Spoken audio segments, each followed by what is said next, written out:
Hello friends, welcome to another edition of Opinionated. It's been a while. I recorded a video. I was really busy in the last 2 weeks. But there was this recent incident of the Iranian President, Raisi, who recently died in a helicopter crash. And this drew a lot of parallel to what happened when the Indian Chief of Defense Staff, General Rawat, Rawat, died in a very similar helicopter crash. And this is also a lot of parallels with what happened with the famous NBA basketball star Kobe Bryant. Also, he died in a very similar helicopter crash. So I thought, I wanted to make a video on why do we keep seeing these helicopter crashes? What could be the possible causes? And what can be done to avoid it? So, I wanted to just compare the helicopters, right? And in case of Ibrahim Raisi, it was a Bell 212 helicopter. In case of the Indian Chief of Defense Staff, it was Mi-17V helicopter. Now, these are pretty good helicopter by itself, right? They are very well suited for VIP duties. They have 2 engines, 2 turboshaft engines. They have IFR rated equipment. They can fly in the night. They can fly in, IFR conditions. So they're certainly equipped helicopter, right? The only thing about these helicopters that I couldn't find out, and I don't think they have, is a weather radar, right? And that may have played a part into it. I can't say for sure. And what I mean by that is, and I'll discuss that a little later, is a lot of these modern VIP aircrafts and commercial aircrafts like a Boeing 737 or an Airbus A320, they would have in its nose cone something like a weather radar. So the pilots can use the radar to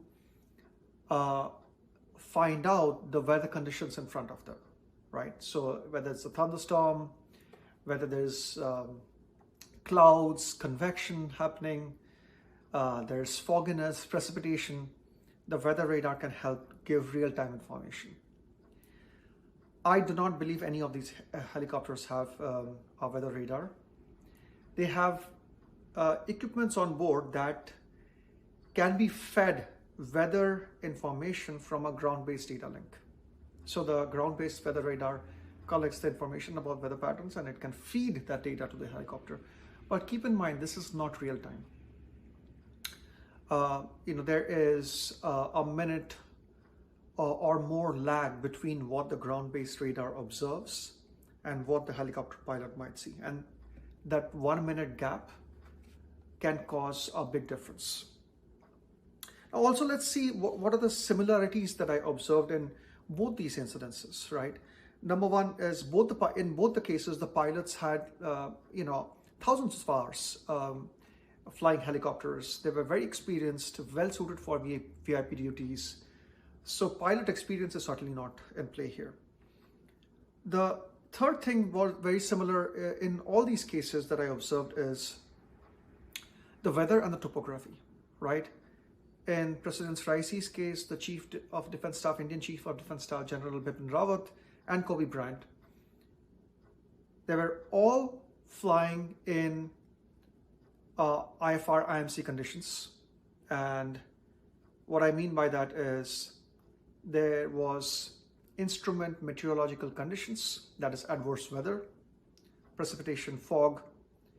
In all of the 3 cases, you had mountain obscuration. That means there was mountains in the path, flight path, and those mountains were not visible.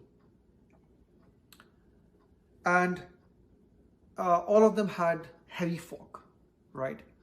Clouds and heavy fog in their flight path. Now, what I really think happened here is, and I know it happened, very similar thing happened in the earlier cases as well, is CFIT, or control flight into terrain.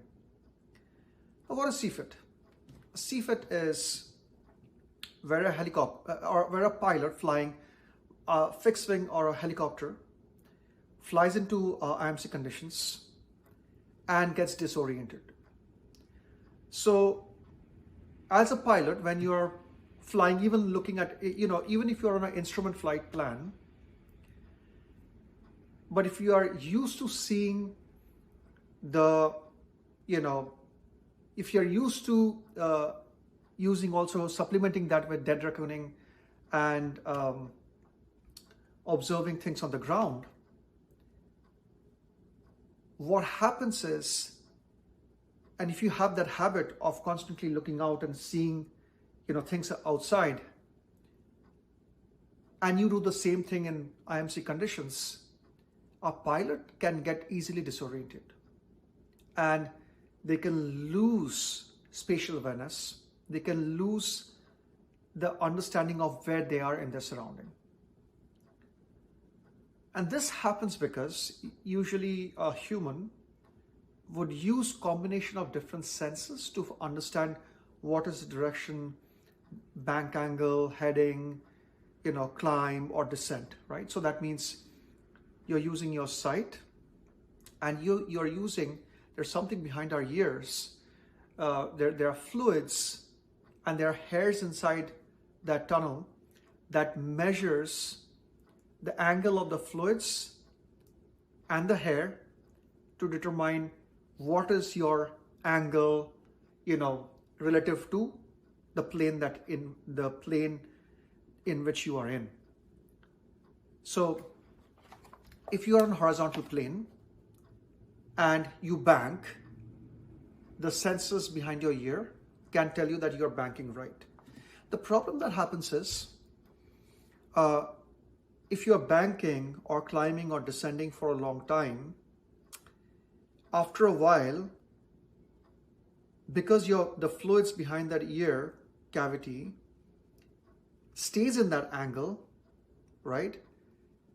Your brain misreads that into thinking that now you're on a level flight because the fluids are not moving around. So humans were never designed to fly, right? So we were designed to be a terrestrial mammal.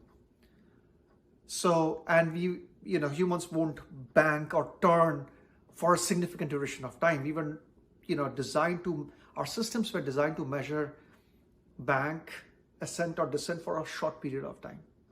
So when you are on a constant descent or constant bank, the brain misreads it.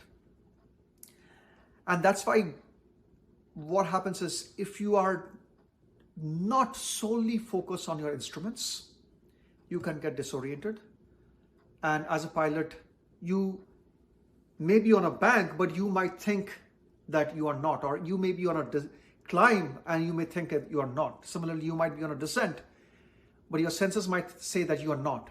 And you may do the opposite action, which can have severe consequences, right?